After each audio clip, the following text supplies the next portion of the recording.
Drugs, विश्वासघात आणि सत्तेच्या खेळात अडकलेले काही चेहरे. ज्यांनी खेळ सुरू केला तेच या जाळ्यात अडकले. डब्बा कार्टेल, विवा लाईफ आणि चाको यांचा सामना आता एका निर्णायक वळणावर येऊन ठेपला आहे. कोण वाचेल, कोण फसवेल आणि कोणाचं सत्य शेवटी उघड होईल? चला जाणून घेऊया या गुन्हेगारी जगातील एक अनोखी गोष्ट. बा छब्बन आणि त्याच्या गनला घाबरत नाही. आणि इथे मोठा ट्विस्ट येतो, कारण बा आधीपासूनच या ड्रग्स व्यवसायात होती. आता तिला छब्बनच्या मालाचे पैसे परत करायचे असल्यामुळं ती स्वतःच छब्बनचा माल विकेल, जेणेकरून त्याने रज्जीला काही करू नये. छब्बन तयार होतो, पण रज्जी, शाहिदा आणि माला हे काम करायला तयार नव्हत्या. मात्र स्वतःचा जीव वाचवण्यासाठी त्यांना आता हे करावं लागणार होतं.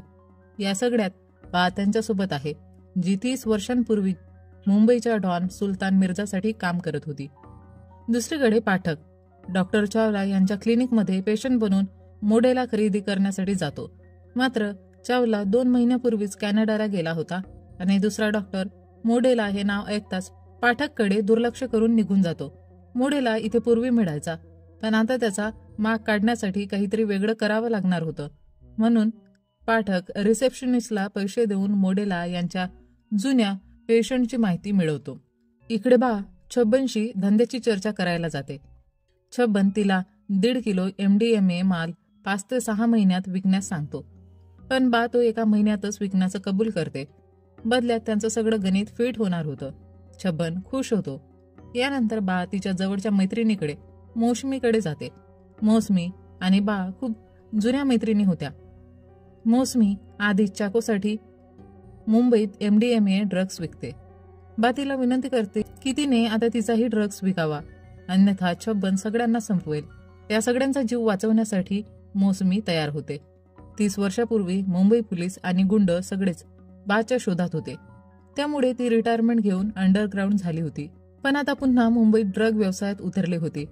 मौसमी तिला आधीच इशारा देते की ज्या दिवशी चाकोला संशय येईल की मार्केटमध्ये कोणी दुसरंही ड्रग विकतंय, त्या क्षणी ती बाचा माल विकणं थांबवेल, नाहीतर चाको तिला संपवेल.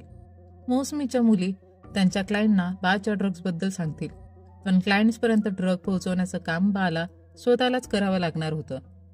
ड्रग्सची डिलिव्हरी करण्याचं काम माला सुरू करते, तर बाकीच्या महिलांनी डब्बा पॅक करण्याचं काम सुरू केलं. दरम्यान पाठक जुन्या पेशंटच्या घरी जाऊन त्यांची स्थिती पाहतो. जे लोक मोडेला कन्झ्युम करत होते त्यांची मानसिक अवस्था अत्यंत बिकट झाली होती.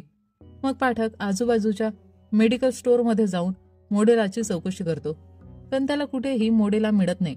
याचवेळी प्रीती शाहिदाच्या घरी फ्लॅट दाखवण्यासाठी येते. शाहिदा आणि प्रीती लेस्बियन असतात आणि त्यांना पहिल्याच भेटीत पोलीस स्टेशनमध्ये याची जाणीव झाली होती. फ्लॅट पाहता पाहता प्रीती शाहिदाची कंपनी एन्जॉय करत असते. याच दरम्यान प्रीतीला भौमिकच्या आधार कार्डवरून त्याचा नंबर मिळतो, पण भौमिक कोर्ट ऑर्डरशिवाय प्रीतीशी बोलायला नकार देतो. शाहिदा वरुणाकडे जाते. वरुणाने रेंटसाठी दिलेला चेक्स बाउन्स झाल्यामुळे शाहिदा चिडलेली असते. वरुणा तिचा सितारा बिझनेस वाचवण्यासाठी खूप प्रयत्न करते. लोनही घेण्याचा प्रयत्न करते, पण कुठूनही मदत मिळत नसल्याने अखेर ती सितारा विकून कर्ज फेडण्याचा निर्णय घेते. त्यामुळे ती शाहिदाकडे रेंट भरण्यासाठी थोडा वेळ मागते. इतक्यात डब्बा कार्टेलने 1 महिन्यात 1,25,00,000 माल विकला होता. त्यामुळे बा संपूर्ण पैसा घेऊन छब्बनकडे जाते, पण अजूनही काही संपलेलं नव्हतं. बाला आता या कामात खूप मजा यायला लागली होती. त्यामुळं ती छब्बनकडून तिप्पट माल उचलते आणि यावेळी ती प्रॉपर्टीमधून 20% हिस्सा देखील घेणार होती. छब्बनचे लोक अजूनपर्यंत इतका मोठा माल इतक्या कमी वेळात विकू शकले नव्हते. हा माणूस आजपर्यंत ठाण्याच्याही बाहेर गेला नव्हता, पण आता बा त्याचा माल पूर्ण मुंबईत विकत होती. त्यामुळे छब्बनला बा सोबत पुढेही काम करायचं होतं. पण बाकीच्या महिलांना आता हा व्यवसाय पुढे करायचा नव्हता. बा त्यांना खोटं सांगते की छब्बन अजूनही त्यांना धमकावत आहे आणि जबरदस्तीने ड्रग विकायला लावत आहे. मात्र यावेळी त्यांना 20% प्रॉफिट मिळेल. पैशांची गोष्ट ऐकता शाहिदा आणि माला पुन्हा माल विकायला तयार होतात. रज्जीला या व्यवसायातून पैसे नको होते, पण जर तिने हे काम केलं नाही तर हरीला सगळं कळेल. त्यामुळे आपल्या कुटुंबाला वाचवण्यासाठी ती बासाठी काम करत राहते. आता बाने पूर्ण डब्बा कार्टेल टीम तयार केली होती आणि त्यांचं व्यवस्थापन करण्याची जबाबदारी मालाला दिली. त्यामुळे आता त्यांना स्वतः डब्बा डिलिव्हरीसाठी जावं लागत नव्हतं. त्यामुळे धोका थोडा कमी झाला होता आणि बाचं काम वेगाने होऊ लागलं. रज्जीने हरीच्या जर्मनीच्या स्वप्नासाठी मोठी रक्कम गोळा केली होती. हरीही बा आणि रज्जीच्या डब्बा व्यवसायाच्या या वाढीमुळे आश्चर्यचकित झाला होता. त्यामुळे तो आता बेबीला अबॉर्ड करण्यालाही विरोध करत होता. त्याला आता फक्त रज्जीला आनंदी ठेवायचं होतं, कारण आता रज्जी आणि तिचं बाळ त्याच्यावर ओझं बनणार नव्हतं. दरम्यान न्यूज रिपोर्टर अदितीने खुलासा केला की मोडेला मेडिसिनमध्ये असलेलं ड्रग कोणत्या 5 कंपन्यांमध्ये बनवलं जातं. या बातमीमुळे विवा लाईफ कंपनीसाठी मोठा धोका निर्माण झाला असतो, कारण मोडेला फक्त त्यांच्या कंपनीमध्येच बनवलं जात होतं. इकडे डब्बा कार्टेलचा नफा कोट्यावधींमध्ये पोहोचला होता. आता त्यांच्याकडे एवढे पैसे ठेवायलाही जागा नव्हती. त्यात त्यांचा वर्किंग प्लेस असलेला फ्लॅट किशोरने दुसऱ्या कोणाला तरी देऊन टाकला होता. त्यामुळे बा सगळे पैसे शाहिदा आणि वरुणाकडे घेऊन जाते. वरुणालाही पैशांची खूप गरज असते आणि तिच्या व्यवसायाद्वारे हे लोक ब्लॅक मनी व्हाईट मनीमध्ये कन्वर्ट करू शकणार होते. वरुणा स्वतःचा व्यवसाय वाचवण्यासाठी हे पैसे ठेवते. तिच्या स्वतःच्या घरात तिची काही किंमत उरली नव्हती. शंकर ना तिला काही सांगायचा ना तिच्याशी बोलायचा. वरुणा स्वतःच्या घरात एक नोकरानीसारखी झाली होती. त्यामुळे स्वतःचं अस्तित्व टिकवण्यासाठी ती या पैशांचा उपयोग करून स्वतःचं कर्ज फेडते. दुसरीकडे चाकोने मौसमीला फोन केला. चाकोला समजलं होतं की मुंबईत कुणीतरी अजूनही ड्रग विकत आहे आणि त्यामुळे त्याच्या ड्रग्सची विक्री कमी झाली आहे. मौसमी त्याला पुढच्या महिन्यात सर्व ठीक होईल असं सांगून शांत करते, पण लगेचच ती बाला फोन करून तिचा माल पुढे विकण्यास नकार देते, कारण आता चाकोला संशय यायला लागला होता. दरम्यान शब्बनने बाला फोन करून त्या महिन्याच्या पेमेंटची मागणी केली, पण बा काही वेगळंच प्लॅन करत होती. तिच्याकडे छब्बनला द्यायला पैसे होते, पण तरीही तिने छब्बनला पुढच्या महिन्यापर्यंत वाट पाहायला सांगितलं. यामुळे छब्बन खूप संतापला. त्याचवेळी शंकर त्याच्या बॉस शैलजाला खात्री देतो की त्याने FDSCO शी बोलून ठरवलं की लवकरच चौकशी थांबेल आणि मोडेला नष्ट केला जाईल. भौमिकला एका कायदेशीर कोर्ट केसमध्ये अडकवण्यात आलं होतं आणि शंकर हे सगळं हाताळत होता. आता फक्त मोडेलाच्या मॅन्युफॅक्चरिंग आणि पॅकेजिंगच्या सर्व नोंदी नष्ट करायच्या होत्या. इकडे पाठकला अमृतसरमध्ये मोडेला शोधताना कित्येक महिने झाले होते. अखेर एका मेडिकल स्टोअरमध्ये त्याला मोडेला मिळतो. पाठक मोठ्या प्रमाणात मोडेला खरेदी करण्यास आणि त्याच्या पुरवठादारांची माहिती मिळवण्याचा प्रयत्न करतो, पण त्या केमिस्टने पाठकच्या हातात डॉक्टर चावला यांच्या रिसेप्शनचा पेन पाहिला. त्यामुळे त्याला वाटलं की पाठक हा कस्टमरची माहिती चोरण्यासाठी आला आहे. त्याने पाठकला जोरात ढकलून बाहेर काढलं. पाठक त्या पेनची कंपनी शोधतो आणि त्याला समजतं की ती कंपनी शंकरची आहे. त्यामुळे पाठकला मोडेला आणि विवा लाईफ यांचं थेट कनेक्शन सापडतं. आता पाठक विवा लाईफ आणि मोडेला यांच्यातील संबंध पुराव्यासही सिद्ध करणार होता. दुसरीकडे प्रीतीने शंकरवर लक्ष ठेवण्यासाठी त्याच्या गाडीत लोकेशन ट्रॅकर लावला. आज शंकर हरीसोबत त्याच प्रयोगशाळेत गेला होता जिथे मोडेलाची मॅन्युफॅक्चरिंग आणि पॅकेजिंग नोंदी नष्ट करायच्या होत्या. प्रीतीला त्या फॅक्टरीची लोकेशन मिळते. त्याचवेळी पाठकने प्रीतीला त्याच्या तपासाबद्दल सांगितलं. त्यामुळे त्यांना समजलं की मोडेला त्याच प्रयोगशाळेत मिळू शकतो. पण जर त्यांनी वॉरंटची वाट पाहिली तर शंकर तोपर्यंत सगळा मोडेला हलवून टाकेल. त्यामुळे त्यांनी शंकरला रंगेहात पकडण्याचा निर्णय घेतला. पाठकही परत निघतो. इकडे शंकर आणि हरी त्या प्रयोगशाळेत पोहोचतात. हरीने गाडीच्या खाली एक हलकी चमकती लाईट पाहिली आणि त्यामुळे त्याला ट्रॅकरचा संशय येतो. प्रयोगशाळेत गेल्यावर त्यांना कळतं की मोडेलाचा एक बॅच अजूनही तिथे आहे. कंपनीकडून तो बॅच तिथे ठेवण्याचा आदेश आला होता. अदिती ती फ्रंट पेज रिपोर्टर या प्रयोगशाळेला भेट द्यायला परवानगी मागत होती. अदितीने यापूर्वीही मोडेला संदर्भात एक न्यूज रिपोर्ट प्रसिद्ध केला होता. त्यामुळे तिची संशयास्पद हालचाल पाहून हरीचा संपूर्ण संशय विनयवर जातो. शंकरच्या घरी असताना विनयला अदितीचा कॉल येतो आणि काही दिवसांनी ती पुन्हा एक मोठा खुलासा करणार होती. आता मोडेलाचा हा बॅच तिथे ठेवण्याचा आदेशही विनयनेच दिला होता. आता जेव्हा त्यांना गाडीखाली ट्रॅकर मिळतो तेव्हा हरीला समजतं की हा मोडेला त्वरित हलवावा लागेल. त्यामुळे तो स्वतःच याची जबाबदारी घेतो. शंकर करोडांच्या या मालाची विल्हेवाट लावू इच्छितो, पण हरी त्याला सुरक्षित ठिकाणी हलवण्याचा विचार करतो. जर इथे मोडेला सापडला तर शैलजा सगळा दोष शंकरवर टाकेल. कंपनीत त्याची जागा विनय घेईल. म्हणून विनय शंकरला अडचणीत आणतो. छबन रागाच्या भरात बाला धडा शिकवण्यासाठी रज्जीला पडवतो आणि त्याला धमकावतो, जेणेकरून बा लगेच त्याचे पैसे परत करेल. घाईघाई शाहिदा वरुणाकडे पैसे घेण्यासाठी येते, पण वरुणाने ते पैसे आधीच आपल्या कर्जाच्या फेडीसाठी वापरले होते. आता काही शिल्लक नव्हतं. शाहिदा वरुणाला सांगते की तिने ते पैसे उगाच खर्च केले, कारण ते छबनच्या मालाचे पैसे होते. जर ते पैसे परत न दिले तर छबन रज्जीला मारून टाकेल. मग बा मौसमीकडून पैसे घेते आणि छबनला देऊन रज्जीला सोडवते. पण या सगळ्या प्रकरणामुळे रज्जी खूप घाबरलेली असते आणि आता बा छबन समोर हुशारी दाखवणार नाही. हरीने सगळा माल ट्रकमध्ये भरला आणि तो नष्ट करण्यासाठी निघाला. प्रीती त्याचा मागोवा घेत असते, पण तिची बाईक बंद पडते आणि तिला ट्रॅफिक पोलिसांची मदत घ्यावी लागते. ती ट्रक शोधण्यासाठी लुकआउट नोटीस जारी करण्यास सांगते, कारण तो ट्रक जर सीमारेषा ओलांडला तर ट्रॅफिक पोलिसांना वरिष्ठ अधिकाऱ्यांसमोर उत्तर द्यावे लागेल. या भीतीने पोलीस लुकआउट नोटीस जारी करतात. पण हरीला वाटेतच प्लॅन बदलावा लागतो. तो ट्रक रज्जीच्या पालकांच्या घरी नेतो, जिथून तो गणपती बाप्पाची मूर्ती आपल्या सोसायटीमध्ये आणतो. प्रत्यक्षात त्याने मोडेला त्या स्पीकरमध्ये लपवले होते आणि त्याने ते सोसायटीमध्येच ठेवून दिलं होतं. चेकपोस्टवर ट्रक सापडत नाही, त्यामुळे पोलिसांना लाजिरवाण्या परिस्थितीला सामोरे जावं लागतं. प्रीतीने वरिष्ठ अधिकाऱ्यांची परवानगी न घेता इतक्या मोठ्या गोष्टीत हस्तक्षेप केल्यामुळं पाठकला शिक्षा होते. प्रीतीचे वरिष्ठ अधिकारी तिचे समर्थन करतात आणि पाठकवर संपूर्ण दोष टाकतात. पाठकने प्रीतीला असे काहीच करण्यास नकार दिला होता, त्यामुळे ही सर्व चूक तिचीच होती. आता पाठक प्रीतीशी बोलणं टाळतो. प्रीतीचे एकमेव केस देखील अपयशी ठरते आणि तिच्या चुकीची शिक्षा पाठकला भोगावी लागते. प्रीती पूर्णपणे खचते आणि आधारासाठी शाहिदाच्या घरी जाते. तिथे त्या दोघींमध्ये जवळीक वाढते आणि प्रीती आपल्या समस्या शाहिदाला सांगते. यानंतर 1992चा एक प्रसंग दाखवला जातो. त्यावेळी एका पोलीस अधिकाऱ्याने मौसमीकडे काशीबद्दल चौकशी केली होती. काशीने शकीलच्या माणसांना मारलं होतं आणि मिर्झाच्या मृत्यूनंतर पोलीस तिचा शोध घेत होती. आपला आणि आपल्या मुलाचा जीव वाचवण्यासाठी काशी त्या पोलीस अधिकाऱ्याचा खून करते आणि मुंबई सोडून निघून जाते. त्यावेळी काशीलाही मौसमीनेच वाचवले होते. वर्तमान काळात बा छबनला मारण्याचा विचार करत असते. 30 वर्षांपूर्वी तिने हा व्यवसाय सोडला होता, पण आता परिस्थिती तिच्या घरातच आली होती. पुन्हा हा व्यवसाय हाती घेतल्याने तिला एक वेगळा उत्साह जाणवतो. तिला साधी आणि शांत जीवनशैली नको होती.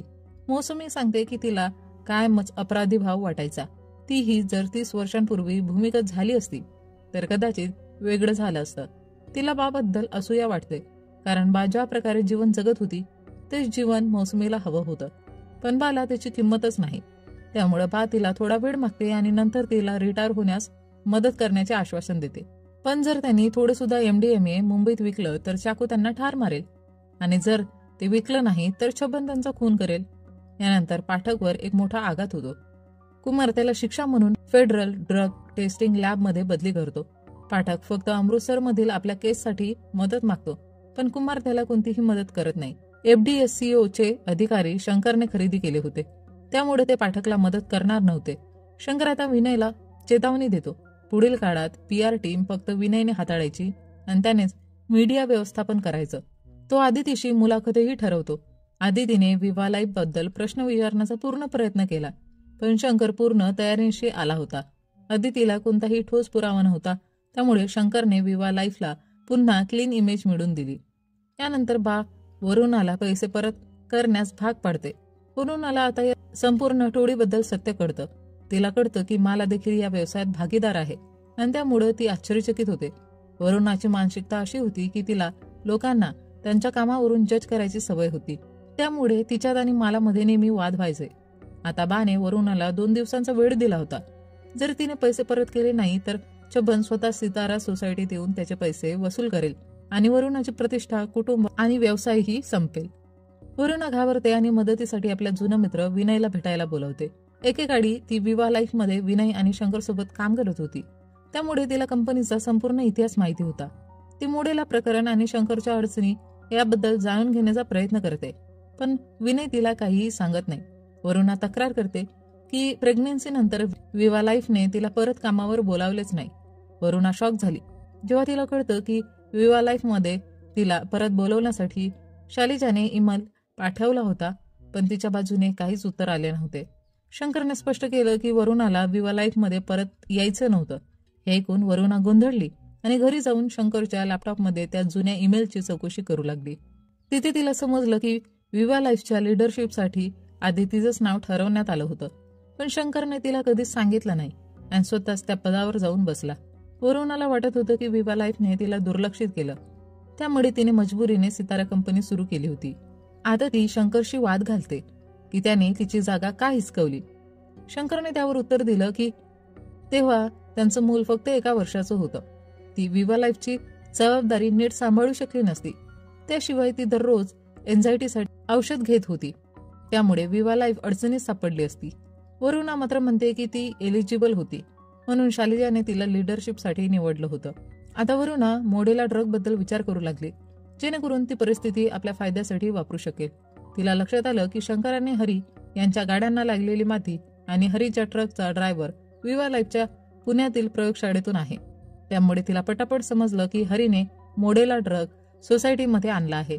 तिने लगेच शंकरच्या फोनमधील मोडेला या कीवर्डशी संबंधित ईमेल शोधला.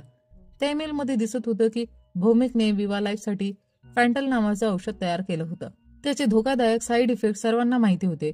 शंकरने त्याबद्दल शालिजाला ईमेलही पाठवला होता.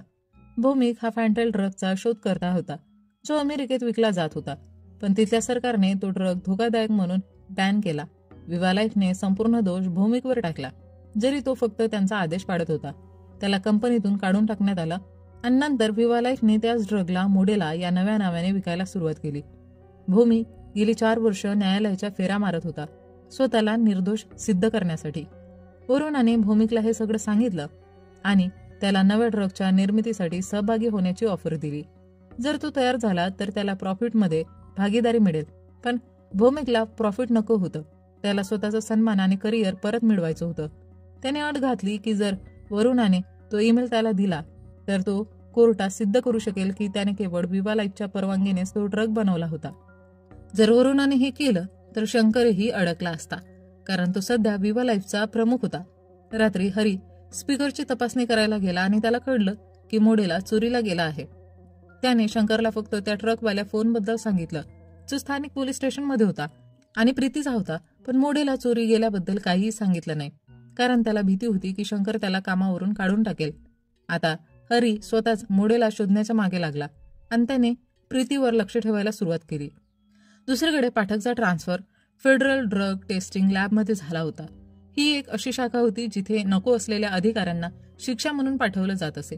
पण पाठकसाठी हा ट्रान्सफर चांगला ठरला, कारण त्या लॅबमध्ये विवा लाईफच्या सर्व औषधांच्या चाचणींची नोंद होती. त्याने लगेच त्या नोंदीमध्ये चुका शोधायला सुरुवात केली, जेणेकरून मोडेला किंवा त्यांचे परिणाम याबद्दल काही माहिती मिळेल. तिथेच भौमिक आणि वरुणा डब्बा कार्टेलच्या फ्लॅटवर आले. भौमिकने रज्जीला आपली असिस्टंट बनवलं आणि मोडेला ड्रगमधून नवीन ड्रग तयार करण्यास सुरुवात केली. रज्जी ही ड्रग बनवण्याची प्रक्रिया शिकत होती आणि बा त्याची पूर्ण रेकॉर्डिंग करत होती, जेणेकरून भविष्यात भौमिकला ब्लॅकमेल करता येईल. ड्रग तयार झाल्यानंतर वरुणाने शंकरच्या ईमेलची प्रत भौमिकला दिली. पण अजूनही एक मोठी समस्या होती. नवीन ड्रग आणि जुना ड्रग दोन्ही सारखेच होते, त्यामुळे ग्राहकांना फरक समजणार नव्हता. भौमिकने मात्र यात कोणतीही मदत करण्यास नकार दिला. त्याने फक्त आपला ईमेल घेतला आणि तिकडून निघून गेला. त्याचवेळी पाठकने विवा लाईफच्या जुन्या ड्रग टेस्टिंग रिपोर्टमधील फसवणुकीचा शोध लावला.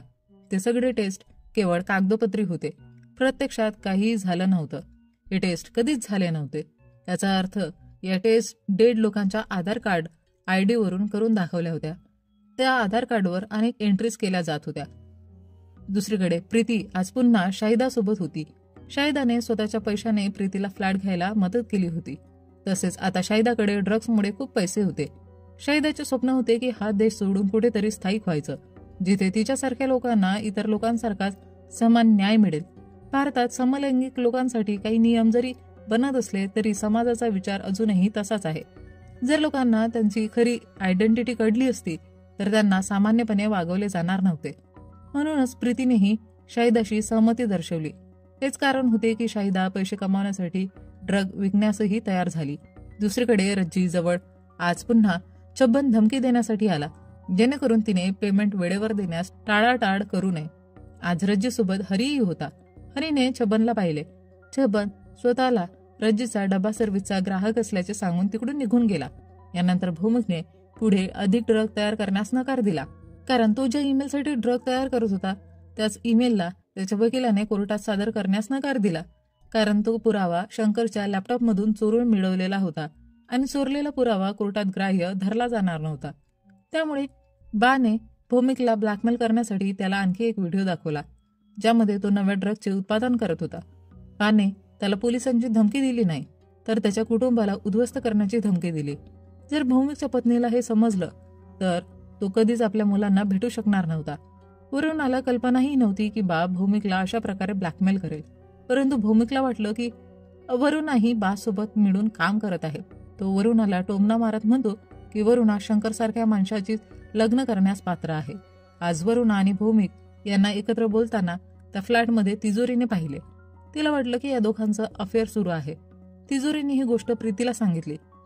प्रीतीने आधी तिजोरीला भौमिक विषयी विचारले होते आणि तिजोरीने तिला ही माहिती दिली होती. प्रीती जेव्हा त्या इमारतीत आली तेव्हा भौमिकने न्यू ड्रग लुक बदलण्यासाठी त्यात कलर मिसळला होता आणि तो तिकडून निघून गेला. यानंतर प्रीती त्या फ्लॅटचा दरवाजा वाजू लागले. पोलिसांना पाहून सर्व घाबरल्या. बाने तर चाकू उचलला होता.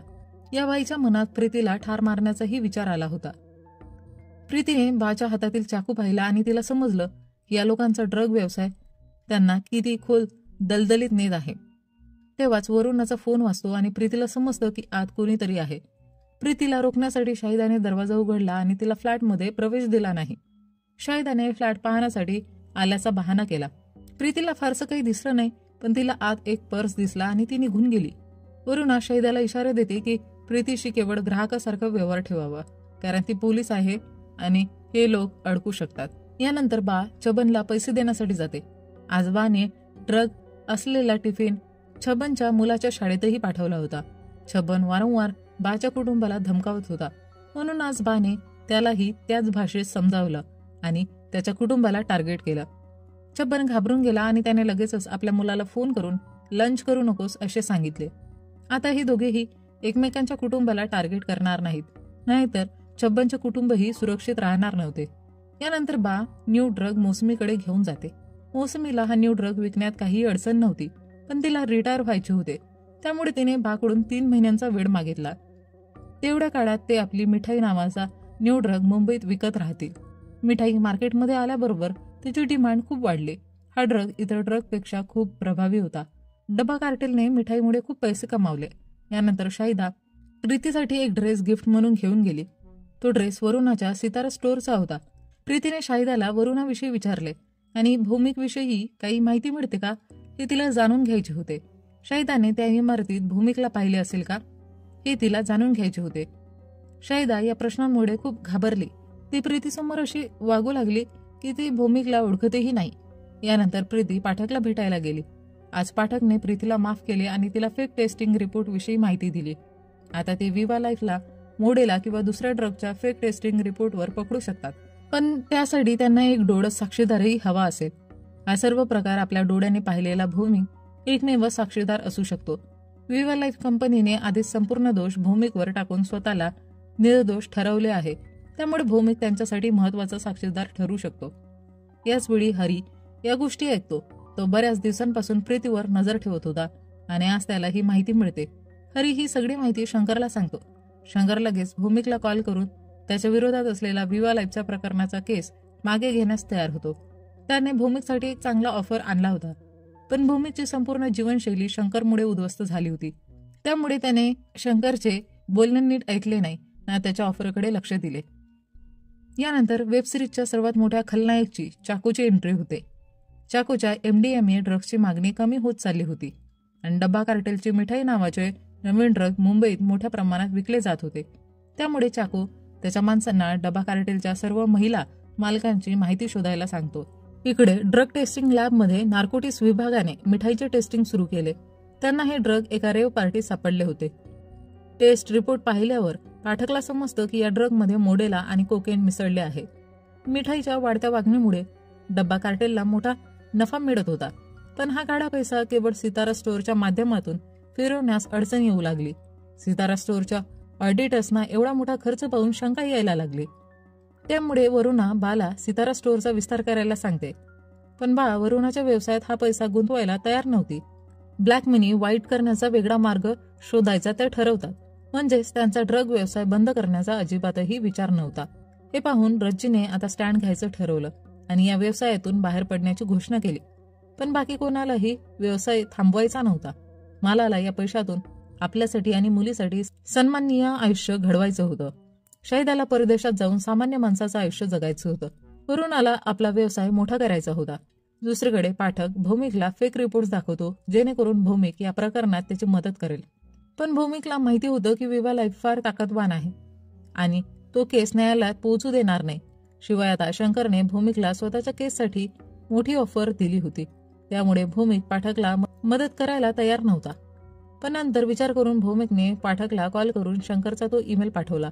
तो एक महत्वाचा पुरावा ठरू शकतो. या ईमेलवरून सिद्ध होतं की विवा लाईफला त्यांच्या औषधांमध्ये धोकादायक परिणाम आधीच माहिती होते, तरीही त्यांनी ते मार्केटमध्ये आणले. पाठक हा पुरावा FDSCO कडे द्यायला जातो, पण प्रीती त्याला सुचवते की त्यांनी हे पुरावे मीडियासमोर आणावेत, कारण FDSCO आधीच विवा लाईफने खरेदी केला आहे. जर पुन्हा पाठकने त्यांच्यासोबत रिपोर्ट शेअर केला तर कुमार पाठकला त्याच्या नोकरीवरून काढून टाकेल. त्यामुळे या सगळ्या पुराव्यांची माहिती मीडियाला द्यायला हवी. अदिती, जी फ्रंट पेज रिपोर्टर आहे, आधीच शंकरच्या मागे लागलेली आहे, ती ही बातमी बाहेर काढेल. जेव्हा या प्रकरणाची बातमी पब्लिकमध्ये येईल तेव्हा FDSCO वर तपासणी करण्याची जबाबदारी येईल आणि त्यांना विवा लाईफच्या विरोधात तपास सुरू करावा लागेल. पाठक अखेर प्रीतीच्या प्लॅनला तयार होतो.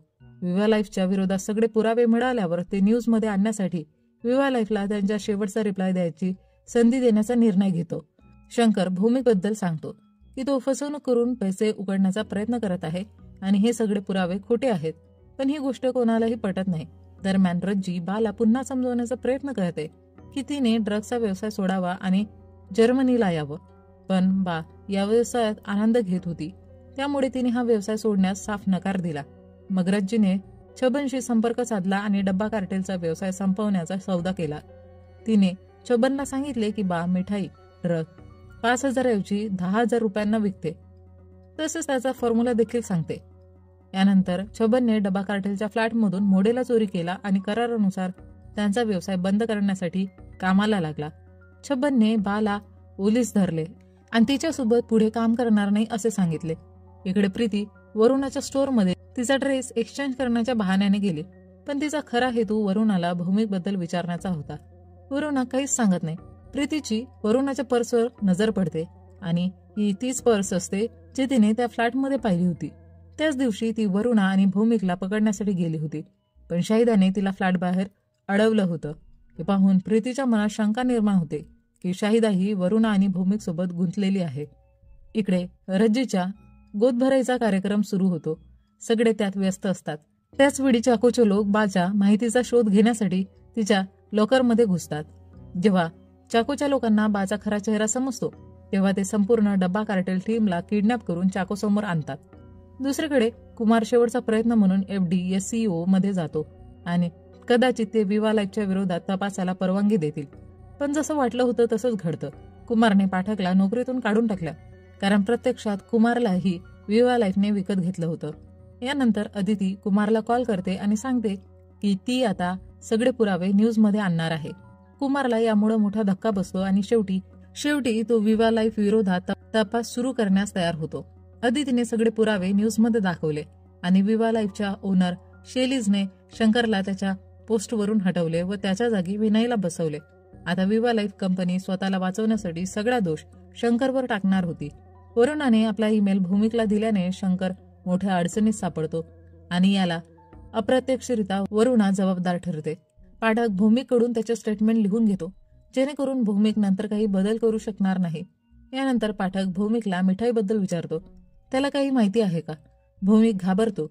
आता त्याच्यावर सटविनल ड्रग तयार करण्याचा आरोप हटणार होता, पण आता नार्कोटिक्स डिपार्टमेंट त्याला मिठाई ड्रग प्रकरणात अडकवणार होतं. इकडे चाको महिलांना त्याच्या कंपनीबद्दल सांगतो.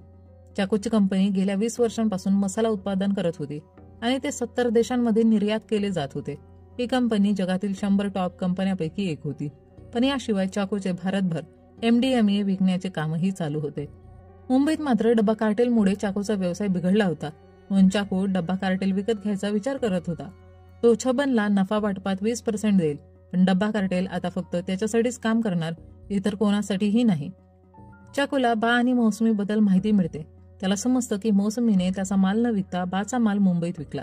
यानंतर चाको एक मोठा सत्य उघड करतो. बा ही हरीची खरी आई नाही. हरीची खरी आई म्हणजे मौसमी. 30 वर्षापूर्वी मौसमीने हरीला सुरक्षित ठेवण्यासाठी बाकडे सोपवलं होतं. जर मौसमीने हरीला स्वतःजवळ ठेवलं असतं तर तोही या व्यवसायात अडकला असता. म्हणून तिने आपल्या मुलाला काशीच्या हवाली केलं होतं, जेणेकरून तो या गुन्हेगारी जगापासून दूर राहील. हे सत्य उघड केल्यानंतर चाको रज्जीच्या हातून मोसमीचा खून करवतो. मोसमीने चाकोला धोका दिला होता आणि रज्जी चाकोचा व्यवसाय सोडण्याचा विचार करत होती. रज्जीला तोडण्यासाठी चाकोने तिला तिच्याच हातून मोसमीचा खून करायला भाग पाडले. घरात हरीला बाच्या लोकरमध्ये कन्फेशन लेटर सापडते. त्यात त्याला त्याच्या आईच्या भूतकाळाबद्दल सगळी माहिती मिळते. हे सत्य समजल्यानंतर हरी घर सोडून निघून जातो. दुसरीकडे पाठक आणि प्रीती भौमिकला कॉल करतात, पण तो उचलत नाही. म्हणून ते दोघे भौमिकच्या घरी जातात. पण तिथे भौमिकचा मृतदेह आढळतो. त्याच्याजवळ ड्रग्जचं इंजेक्शन पडलेलं असतं. त्याचा मृत्यू ड्रग्जच्या ओव्हरडोजमुळे झाला असतो. प्रीती भौमिकचा फोन चोरीने घेते आणि पोलिसांना माहिती देते. इकडे चाकोने सर्वांना घरी जाऊ दिले, पण डब्बा कार्टेल आता या व्यवसायातून बाहेर पडू शकणार नव्हता. शेवटी बा इलाकला फोन करून लवकर मुंबईला येण्यास सांगते. नेक्स्ट सीझनमध्ये त्याचीही एंट्री होणार आहे आणि यासोबतच हा सीझन इथे संपतो. भूमीचा संशयास्पद मृत्यू, चाकोच्या कटकारस्थानांची नवीन चाल आणि डब्बा कार्टेलला कायमसाठी जेरबंद करण्याचा प्रयत्न. पण हा शेवट आहे की केवळ एका मोठ्या वादळाची सुरुवात? बाने इलाकला मुंबईला बोलवलं. पुढे काय होणार? सत्य उघड होईल की आणखी गडद रहस्य समोर येतील? नेक्स्ट सीझनमध्ये या खेळाचा अंतिम निकाल कळेल. पण कोण जिंकेल आणि कोण संपेल